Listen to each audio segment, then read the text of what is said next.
Dan sebentar Bapa, biar firman-Mu terus bekerja, menyelaraskan hati kami dengan hati-Mu ya Tuhan. Berbicara oleh hamba-Mu yang penuh dengan kekurangan dan penuh keterbatasan. Biarlah belas kasihan Tuhan turun atas kami, supaya kami menjadi umat yang berkenan kepada Tuhan, umat yang mengenali rencana-Mu Bapa. Berbicaralah kepada setiap kami, tidak ada yang melewatkan. Kami semua yang menerima kebenaran firman-Mu dipulihkan, diubahkan, dibangkitkan, hingga hidup kami Bapa boleh mengenali rencana-Mu. Kami siap dengan firman-Mu.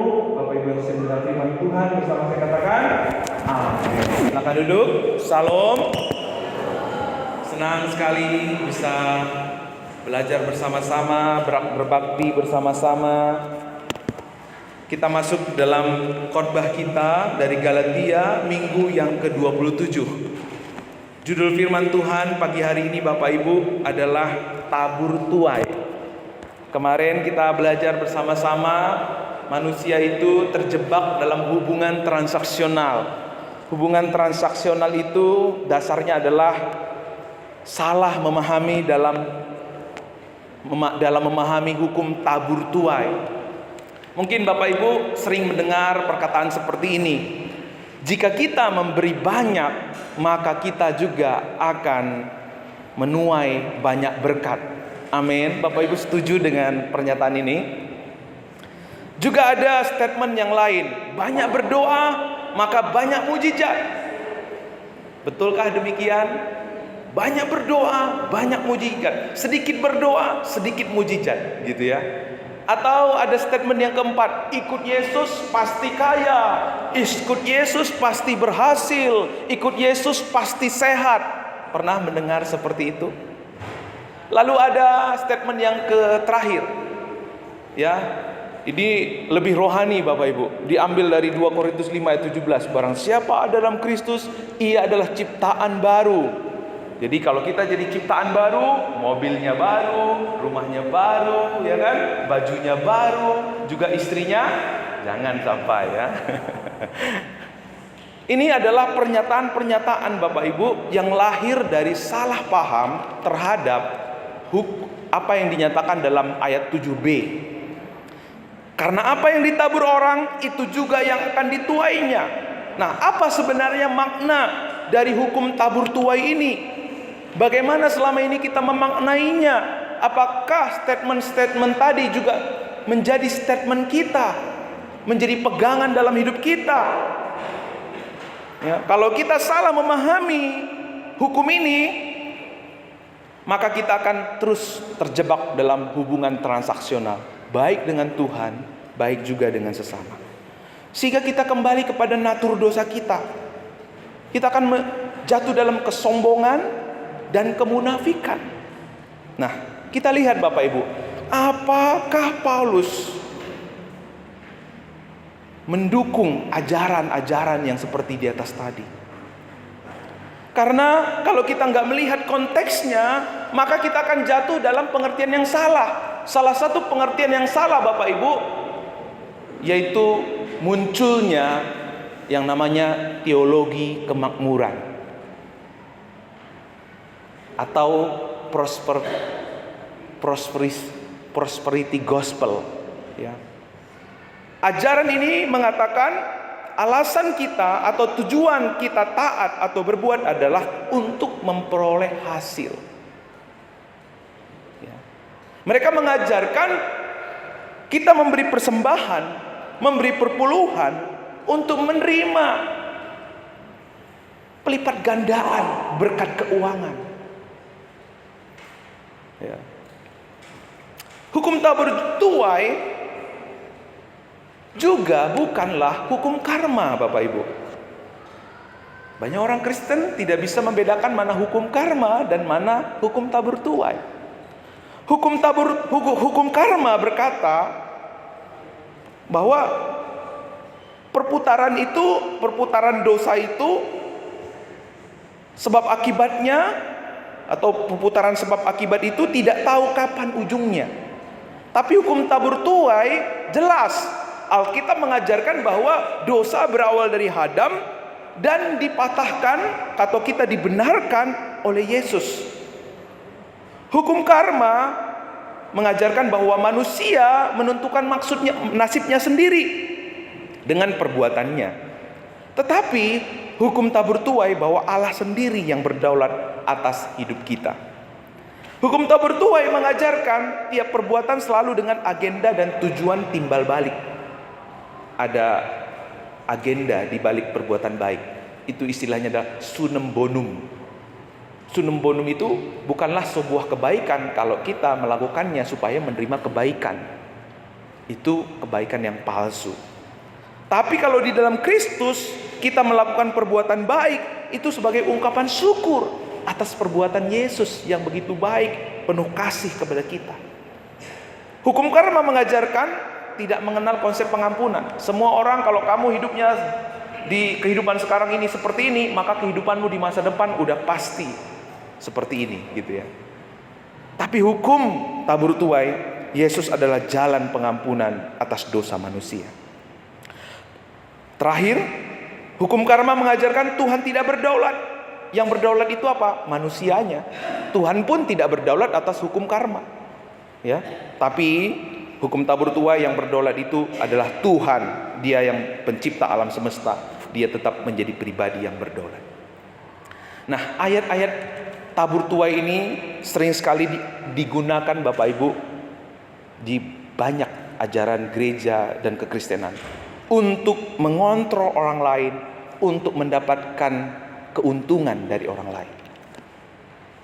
Ayo, memberi banyak, memberi kepada pendeta. Kalau memberi kepada pendeta, kepada gereja, pasti diberkati, ya, sehingga pendetanya makin kaya, makin makmur, gitu ya. Apakah maksud Rasul Paulus seperti ini? Ya.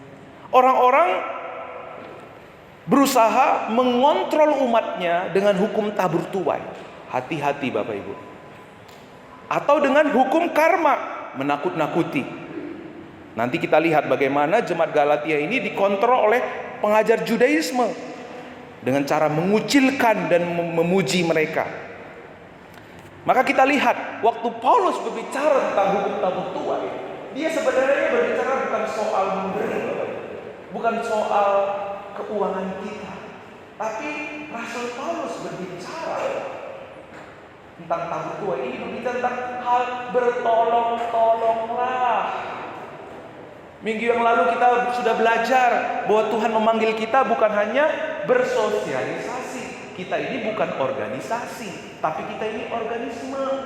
Kita ini adalah tubuh Kristus yang memiliki relasi antara satu dengan yang lain. Kenapa kita sering sekali kesepian meskipun kita bergereja banyak orang? Karena kita hanya bersosialisasi.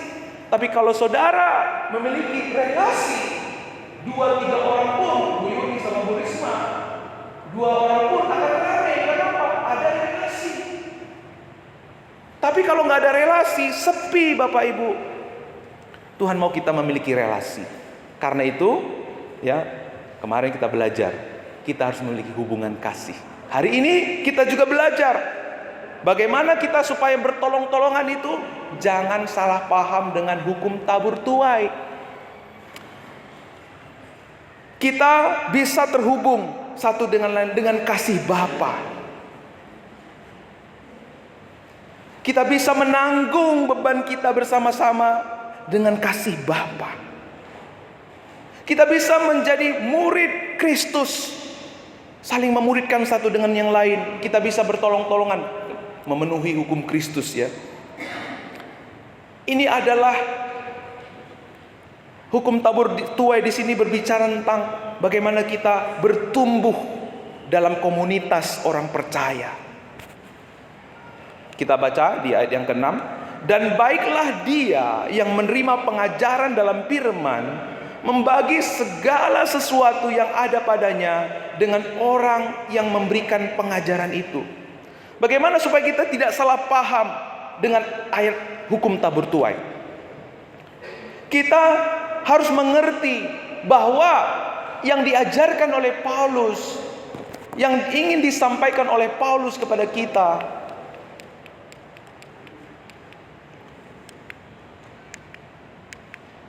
Yang diajarkan oleh Paulus kepada kita itu berbicara tentang bagaimana kita membangun hidup kita dalam komunitas. Bergabung dalam gereja itu berarti kita menjadi murid Kristus. Kapan Yesus membiarkan muridnya sendiri? Nggak pernah. Murid itu dengan komunitas, dia mengumpulkan 12 orang. Kalau kita ada di dalam suatu komunitas, lalu kita menerima pengajaran firman itu kita alami dan kita bertumbuh. Apa yang dikatakan?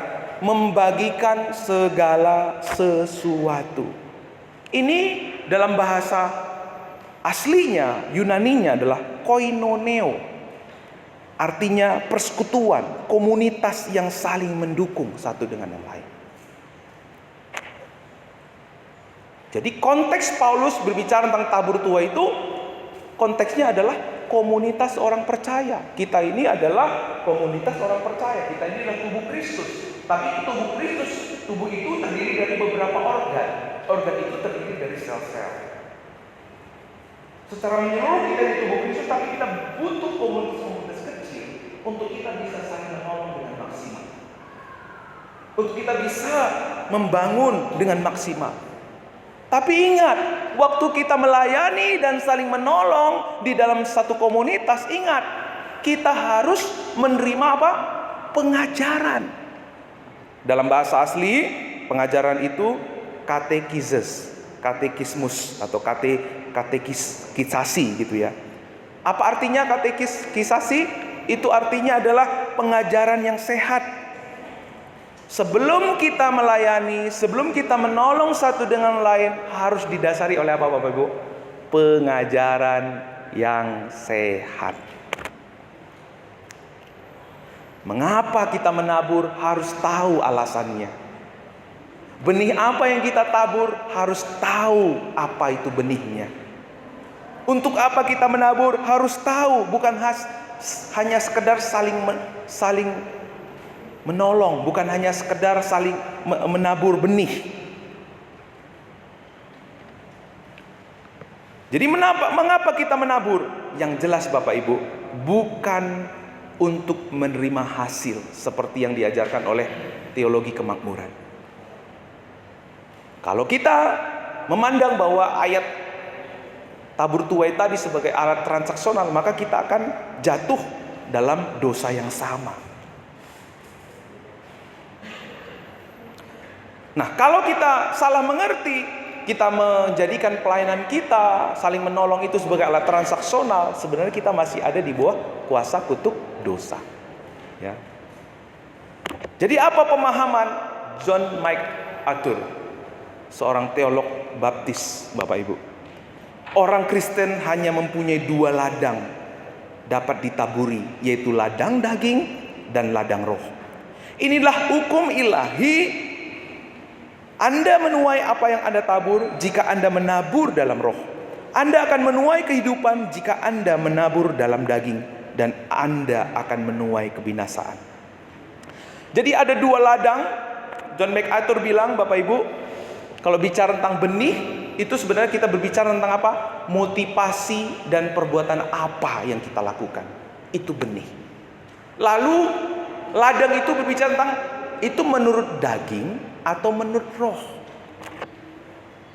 Kita ke daging ya. Menabur pikiran dan perbuatan dalam daging itu berarti apa? Melakukan ketaatan, kebaikan untuk menerima hasil yang kita inginkan sebagai ganjaran atas usaha dan ketaatan. Jadi kata lainnya gini Bapak Ibu, kita taat, kita berbuat, itu sebenarnya kalau kita menabur pikiran perbuatan dalam daging, kita melakukan itu semua untuk diri kita. Seperti teologi kemakmuran tadi. Saya memberi persembahan supaya mendapatkan terobosan keuangan 2 kali lipat, 4 kali lipat di dalam kehidupan saya. Itu namanya menabur dalam daging. Atau sebaliknya, Pak, saya mesti memberi Pak. Kalau enggak nanti bangkrut ini usaha saya. Tuhan marah sama saya. Itu juga adalah perbuatan daging, saudara. Maka dikatakan di dalam ayat 13, saudara-saudara, memang kamu telah dipanggil untuk merdeka. Tetapi jangan kamu mempergunakan kemerdekaan itu sebagai kesempatan untuk apa Bapak Ibu? Hidup di dalam dosa. Melainkan layanilah seorang akan yang lain oleh apa? Oleh kasih. Maksudku ialah hiduplah oleh roh, maka kamu tidak akan menuruti keinginan daging. Ya. Jadi Bapak Ibu, ada orang-orang yang salah mengerti dengan keselamatan yang Tuhan anugerahkan. Ada orang-orang yang salah mengerti dengan pelayanan yang Tuhan percayakan. Mereka melakukan satu pelayanan, satu perbuatan baik untuk menerima sesuatu dari Tuhan. Sama saja Tuhannya itu adalah diri kita. Tuhan itu hanya sebagai sarana, alat untuk kita mendapat sesuatu. Maka pelayanan seperti ini, sehebat apapun pengorbanan, sehebat apapun pelayanan yang kita lakukan, isinya adalah daging. Beberapa minggu yang lalu kita belajar segala sesuatu yang kita lakukan menurut daging itu akan menuai kebinasakan. Pelayanan daging akan selalu membawa kematian. Di sana ada tuntut menuntut, di sana ada pendiskreditan, di sana ada penghakiman. Jadi buah roh itu, tidak semua kebaikan itu buah roh, tidak semua kesetiaan itu buah roh, tidak semua kelemah lembut itu buah roh, bukan berarti buah roh. Bisa saja orang lemah lembut itu karena ada sesuatu yang dia mau dapat. Nah, lantas Bapak Ibu, apa yang jadi motivasi yang benar di balik semua taburan perbuatan baik kita?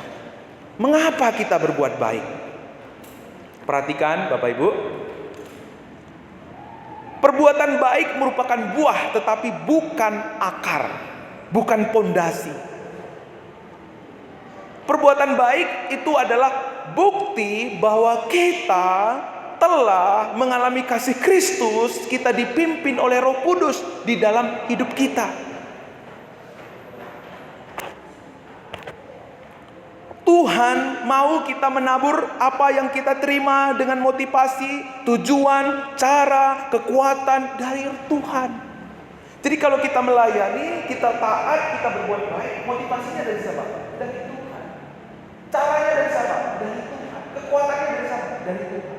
Kalau saya melayani dengan kekuatan saya, udah pasti saya akan mundur dari pelayanan. Kalau saya melayani dengan pikiran saya, pasti pikiran saya itu terbatas. Kalau saya melayani dengan kekuatan saya, pasti akan membuat saya selalu akan sombong.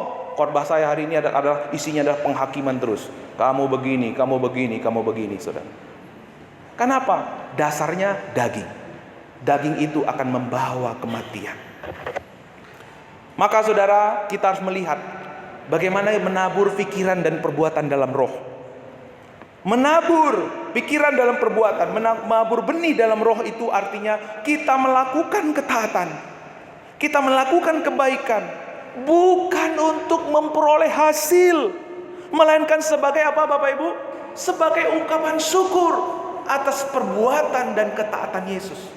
Ingat, kita memberi, kita melayani, kita berbakti, kita beribadah bukan untuk hasil, tapi karena ungkapan syukur. Itulah Injil Yesus Kristus. Inilah Injil yang membawa kita kepada kekuatan Kristus. Karena kalau hasil itu pasti, hasil itu janji Tuhan. Hasil itu bukan tujuan kita, bukan motivasi kita. Memang hasil itu sebuah kepastian, tapi bukan tujuan dan menjadi fokus kita. Roh Kudus akan terus mengajar kita Bapak Ibu untuk memandang kepada salib Kristus. Roh Kudus akan menolong kita menabur benih pikiran dan perbuatan kita dalam roh.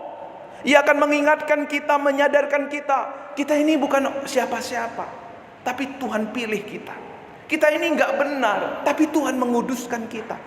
Dia jadikan kita imamat yang rajani, bangsa yang kudus, umat kepunyaan Allah. Itu semua bukan karena apa yang kita lakukan, itu semua bukan karena apa yang kita perbuat dalam hidup kita, tapi karena perbuatan anaknya Yesus Kristus. Kalau Yesus sudah begitu luar biasa memberikan segalanya buat kamu, bagaimana kamu akan beri hidup untuk Tuhan? Roh Kudus akan selalu membawa kita untuk memandang salib Kristus.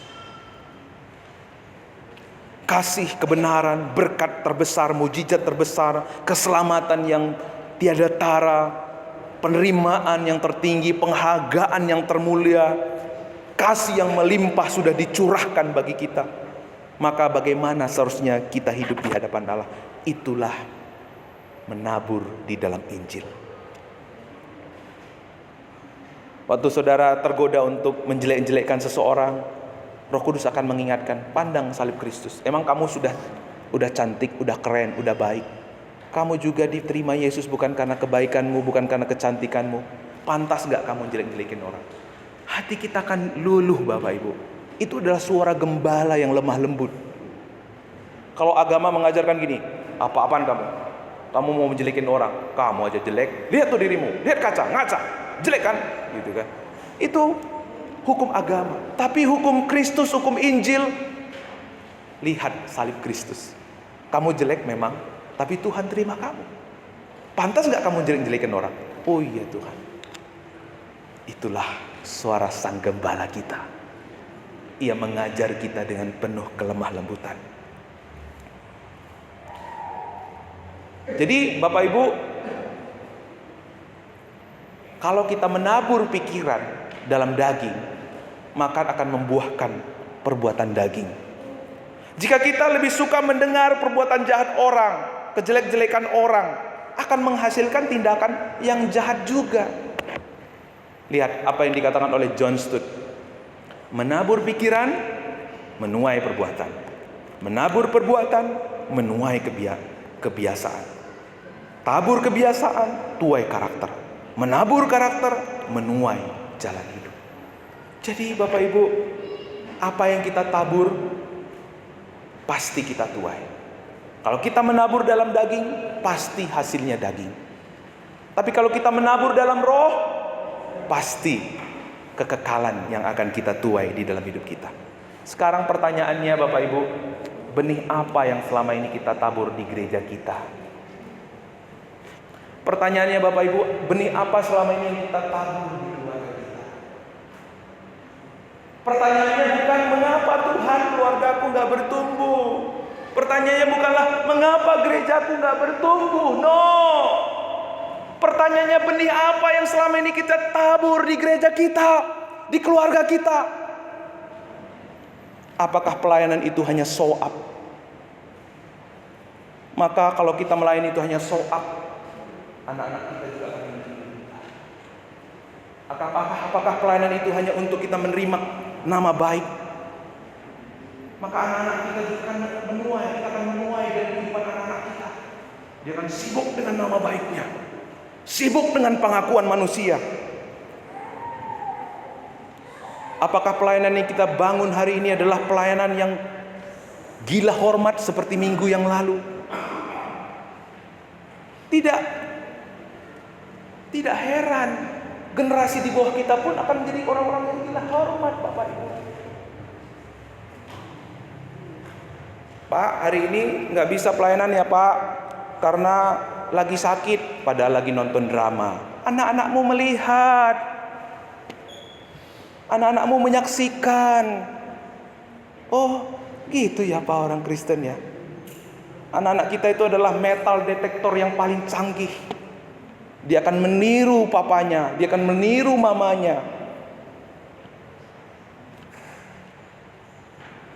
Kalau kita menabur seperti itu juga akan kita tuai. Apakah kita menjadi orang-orang Kristen yang hidup tanpa visi? Masa bodoh dengan visi-misi yang diberikan oleh Pak Pendeta, yang penting datang duduk diam di gereja. Kalau kita menuai seperti itu, generasi yang kita bangun juga, apalagi saudara pemimpin, gak mau menghidupi visi, gak mau tahu dengan misi. Alkitab bilang, umat tanpa wahyu akan dihati.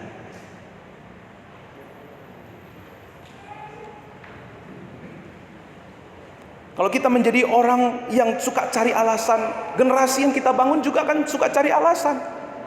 Kita akan menuai, Bapak Ibu. Makanya Bapak pendeta saya, Pak Barnabas Chung, dulu bilang, jangan cari alasan, cari cara. Kalau cari alasan, 1001 alasan Bapak Ibu kita bisa temukan. Tapi cara, selalu ada satu cara. Apakah kita menjadi pribadi yang suka menuntut, menghakimi, mengata-ngatai, menyindir, menyir-nyir? Generasi itu yang akan kita lahirkan. Apakah kita menjadi jemaat yang gak tunduk sama otoritas? Anak-anakmu pun gak akan tunduk sama otoritasmu. Dengar baik Bapak Ibu. Apa yang kita tabur, itu yang akan kita tuai. Filipi 19, Galatia, perbuatan daging telah nyata. Semua yang buruk ini, semua yang jelek ini diundang. Kita sendiri sebenarnya yang membuka. Sebenarnya waktu kita percaya Yesus, kita diberikan kuasa untuk menutup diri. Tapi waktu kita masuk dalam sistem tabur tuai yang salah dipahami, kita sebenarnya mengundang apa yang Tuhan gak sediakan terjadi dalam hidup kita. Orang yang hidup dengan keinginannya, dengan kedagingannya, kesudahan mereka ialah kebinasaan. Tuhan mereka ialah perut mereka. Kemuliaan mereka ialah aib mereka. Pikiran mereka adalah semata-mata tertuju pada perkara-perkara dunia. Sekarang saya mau ajak Bapak Ibu, apa kaitan hukum tabur tuai dengan kesesatan? Dikatakan Bapak Ibu di ayat yang ke-7, jangan sesat. Apa kaitan hukum tabur tuai dengan kesesatan? Walau kita menabur melalui pelayanan, ketaatan yang baik, kesetiaan yang baik, dengan motivasi dan cara kekuatan dari diri kita sendiri, itu adalah sebuah kesesatan. Kalau kita melakukan satu kebaikan, pelayanan supaya kita diterima, diselamatkan, diberkati, itu adalah ajaran yang menyimpang dari Injil. Jadi Bapak Ibu, penyesatan itu tidak dimulai dari luar gereja, tapi dari dalam gereja. Ketika kita salah mengerti dengan kebenaran Injil, maka dikatakan oleh Paulus, jangan sesat. Jangan sesat ini dalam bahasa asli Bapak Ibu dikatakan jangan tertipu sesuatu yang dianggap benar tapi salah. Atau kata lainnya, jangan mensupport ajaran guru-guru palsu. Di dalam Galatia 4 ayat 17a, Bapak Ibu lihat, supaya kamu dengan giat mengikuti mereka. Mereka dengan giat berusaha untuk menarik kamu, tetapi tidak dengan tulus hati, karena mereka mau mengucilkan kamu, supaya kamu dengan giat mengikuti mereka. Dalam bahasa aslinya adalah jealous to win you over. Artinya platter, puper. Ini bicara tentang apa Bapak Ibu? Berbicara tentang pengajaran palsu. Cara pengajaran palsu untuk mengontrol umat ada dua. Perhatikan. Yang pertama, mengucilkan. Kata mengucilkan di sini, kalau tidak sesuai dengan keinginan mereka, kalau tidak sesuai dengan harapan mereka, maka akan apa? Dihakimi, didiskreditkan, diomongin, disindir-sindir. Nih, lihat nih Bapak Ibu. Kalau ada ajaran seperti ini, ada gaya hidup seperti ini termasuk bagian dari pengajaran palsu. Misalnya nih ya, Pak Guntar tidak mendengarkan apa yang saya minta. Saya mulai hakimi dia, nyir-nyir. Ini bentuk pengajaran, wujud pengajaran palsu yang mengontrol umat dengan menakut-nakuti, menghakimi. Yang satu lagi, ketika Bang Guntar ngikutin apa yang saya mau, di situ saya menonjolkan Bang Guntar, memuliakan Bang Guntar, tapi sebenarnya saya melakukan itu supaya Bang Guntar terus menonjolkan saya dan mengikuti saya. Inilah kekuatan dari ajaran palsu. Nah, karena itu seorang Timothy Keller, pelayanan palsu tidak berfokus pada Kristus dan anugerahnya, melainkan pada pemimpinnya dan perbuatannya. Namun pelayanan yang berpusat kepada Injil akan membangun murid yang memandang kepada salib Kristus serta anugerahnya yang menyelamatkan. Bagaimana kita melayani selama ini Bapak Ibu? Apakah pusatnya adalah Kristus atau manusia? pengajaran yang sehat. Karena itu Bapak Ibu, kita perlu perhatikan bahwa pengajaran yang sehat tanpa perbuatan nyata atau perbuatan nyata tanpa pengajaran sehat, keduanya tidak mungkin memuliakan Tuhan.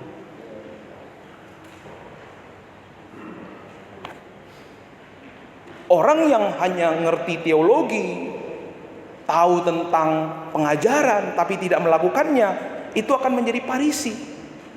Makanya ada orang Kristen bilang gini, nggak perlu Pak belajar PA, nggak perlu belajar teologi, tuh nanti sombong kayak dia itu, menghakimi orang, gitu ya.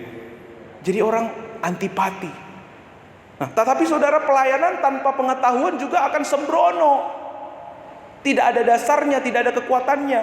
Itu juga tidak memuliakan Tuhan. Teologi dan metodologi tidak bisa dipisahkan, harus sinkron. Ya. Maka akan menghasilkan filosofi sehingga bisa direflektifkan. Jadi metodologi tanpa teologi, tanpa pengajaran yang benar tidak akan menghasilkan doksologi. Tapi praktek yang benar dihasilkan oleh teologi yang benar, maka akan menghasilkan kehidupan iman yang memuliakan nama Tuhan. Makanya Bapak Ibu, kalau kita tidak menyimbangkan kedua ini, ya, maka kita akan jatuh dalam dosa seperti ini. Kita akan jatuh dalam kesombongan, gila hormat. Gila hormat minggu yang lalu kita belajar ada dua, saling menentang dan saling mendengki. Karena kenapa menentang? Kadang ada orang-orang yang merasa dirinya superior, lebih unggul, lebih baik, lebih berjasa, harus dengerin saya. Tapi di balik itu ada orang-orang yang mendengki, mereka yang merasa inferior, minder, lalu membangun kemunafikan. Nah, kalau kita menabur dengan cara seperti ini, maka yang kita tabur Bapak Ibu adalah kita menabur angin, maka kita akan menuai puting beliung. Gak mungkin bisa. Maka Paulus mau kita, Tuhan mau kita untuk menuai bukan menurut daging, tapi menurut roh. Kita setiap hari diperhadapkan menabur daging atau menurut roh. Kita diperhadapkan untuk kepada orang yang ngomong pedas, ngomong gak berdasar, nafsu banget ya dari hati kita itu untuk ngomong pedas juga, membalas gitu. Tapi ingat, waktu kita membalas daging dengan daging, ya kita sama busuknya dengan orang itu. Yang kita perlu lakukan adalah menabur dengan benih kasih, menabur dengan benih roh. Maka kita akan melihat buah-buah roh. Kalau saya berbuat baik kepada Mas Tito karena dia baik sama saya, siapa saja bisa. Tapi Tuhan memanggil kita, Tuhan memampukan kita untuk tetap berbuah dalam segala musim. Mungkin Mas Tito tidak berbuat baik sama saya, tapi karena Roh Kudus saya dimampukan untuk berbuah di segala musim. Dan buah itu pasti tidak sia-sia. Buah itu akan menjadi benih dalam hidup Mas Tito, dan dia akan menyadari suatu hari, oh iya ya, begitu ya jadi orang Kristen ya. Tapi kalau kita menabur daging, ya sama-sama busuk. Yang dicium adalah bau busuk, yang datang adalah lalat-lalat yang membawa penyakit dan kuman. Tidak akan ada membawa perubahan. Maka Paulus menasihati untuk selalu memandang kepada salib Yesus Kristus. Mengapa Bapak Ibu?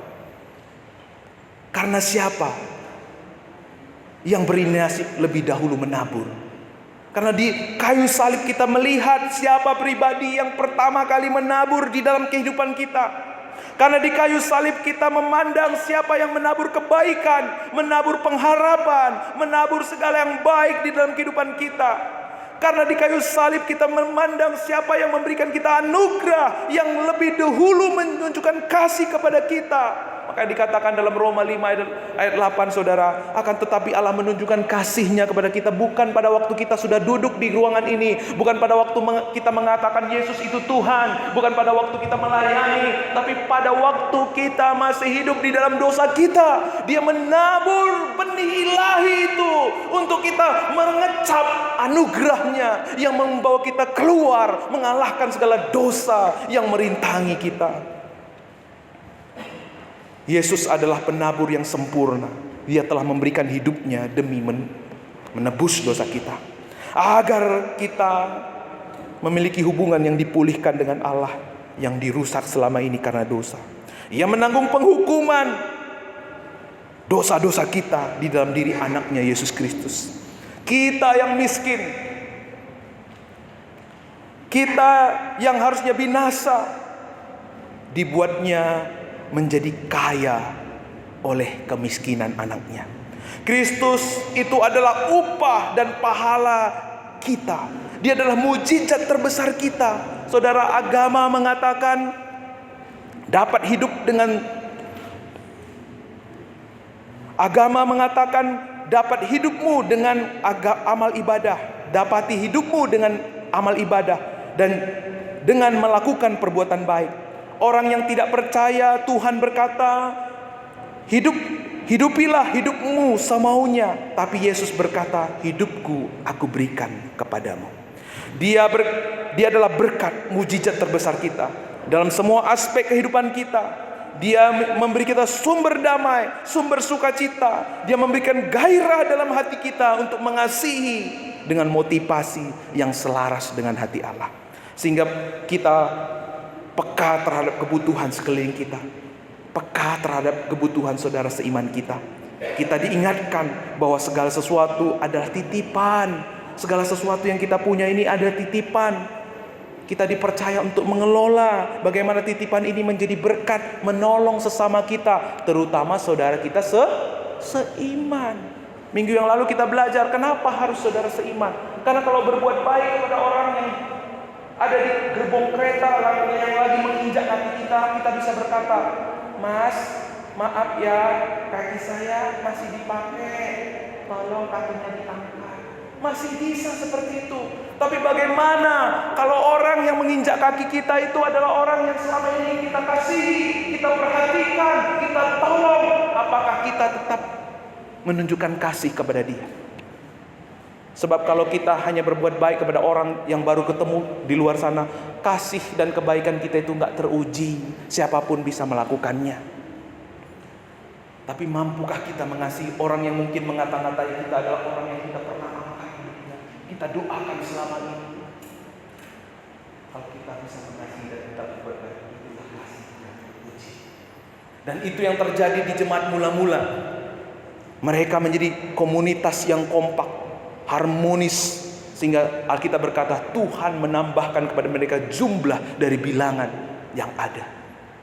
Saya percaya Bapak Ibu, kalau kita menjadi umat yang bertolong-tolongan, kita melakukan kebaikan bukan untuk mendapatkan kebaikan, kita berkorban bukan untuk hasil yang kita harapkan, tapi karena Tuhan sudah berkorban buat kita, karena kita telah mengecap kasih dan kebaikan Tuhan yang kita tidak pernah bendung, maka persekutuan kita, komunitas Gereja Baptis Babaton adalah komunitas yang berpengaruh, yang akan Tuhan tambahkan jumlah-jumlah dengan bilangan orang percaya. Yang setuju katakan amin. Mari kita tunduk kepala.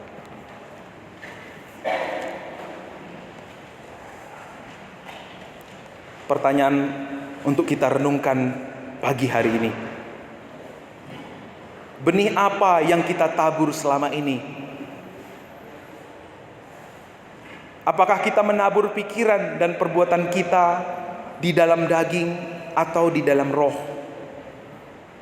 Apakah kita melakukan pelayanan, pengorbanan, kebaikan kepada sesama kita dengan cara kita, dengan kekuatan kita, dengan motivasi dari diri kita? Siapa yang menjadi pusat dalam setiap perbuatan dan pikiran kita? Apa yang menjadi motivasi hati kita? Apakah selama ini ada ajaran yang menyesatkan saudara? Apakah selama ini saudara menganut salah satu ajaran, salah mengerti dengan tabur tuai? Hari ini mari minta Roh Kudus memperbarui hati dan pikiran kita. Bukankah kita mengharapkan keluarga kita semua bertumbuh, mengenal Kristus?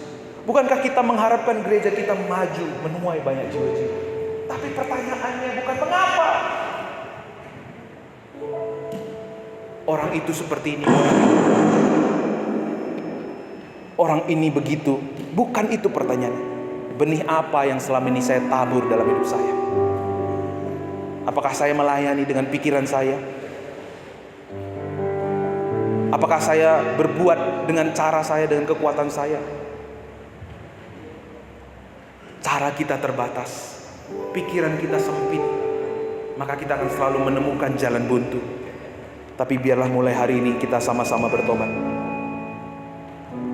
Kristuslah alasan kita untuk menabur. Kristuslah sumber hikmat. Karena itu Alkitab mengatakan kepada kita,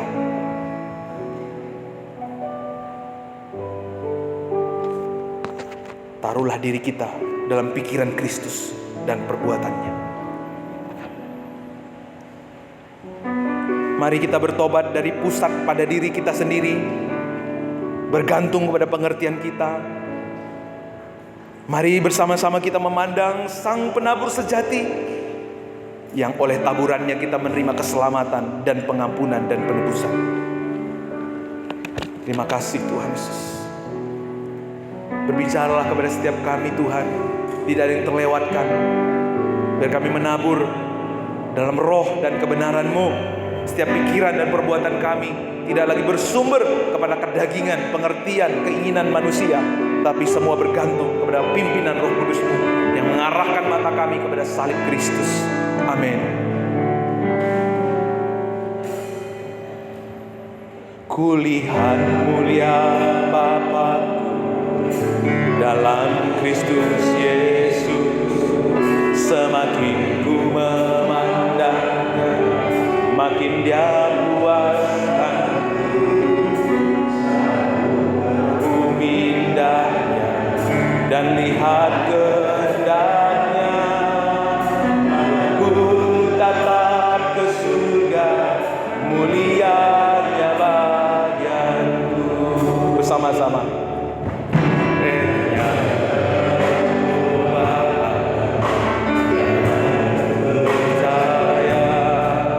Hatiku Dia selaraskan, Dia beriku kekuatan.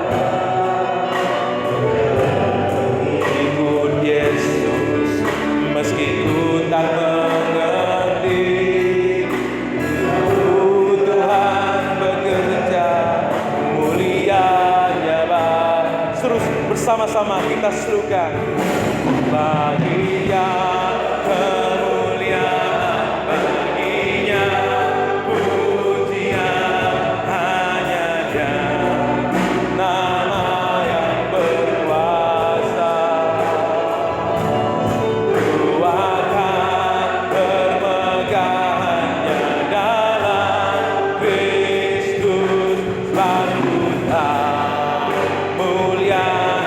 jemput Bapak Ibu bangkit berdiri. Kita nyanyikan dengan senang hati. Di atas salib itu mereka anggap lemah, layak setiap pujian, tuduhan yang menimpa pada salib limpahku. Yang tahu mulia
karena kebenaran Injil, kita paham prinsip menabur dan menuai bukan persoalan materi, tetapi lebih mengenai kehidupan rohani, kehidupan komunitas orang percaya.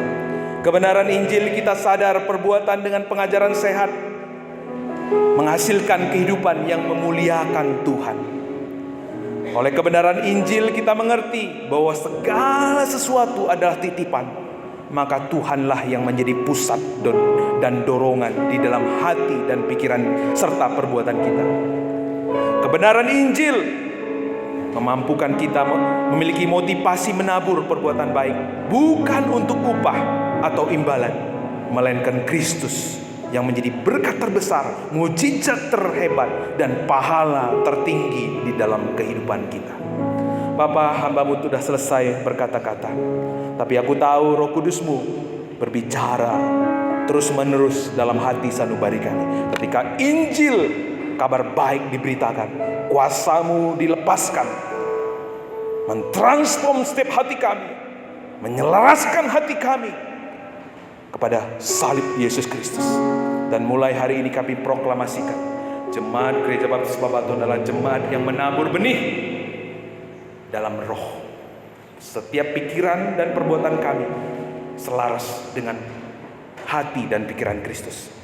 Kami menabur berbuat baik bukan karena untuk memperoleh sesuatu, tapi karena kami sudah memperoleh semua yang baik dalam Tuhan. Dan kami akan menyaksikan benih-benih ilahi lahir dari pelayanan kami, lahir di keluarga kami. Dan rancangan-Mu digenapi di tengah-tengah kami. Terima kasih Bapa, terpujilah Engkau. Di dalam nama Yesus kami berdoa dan menerima firman-Mu. Haleluya.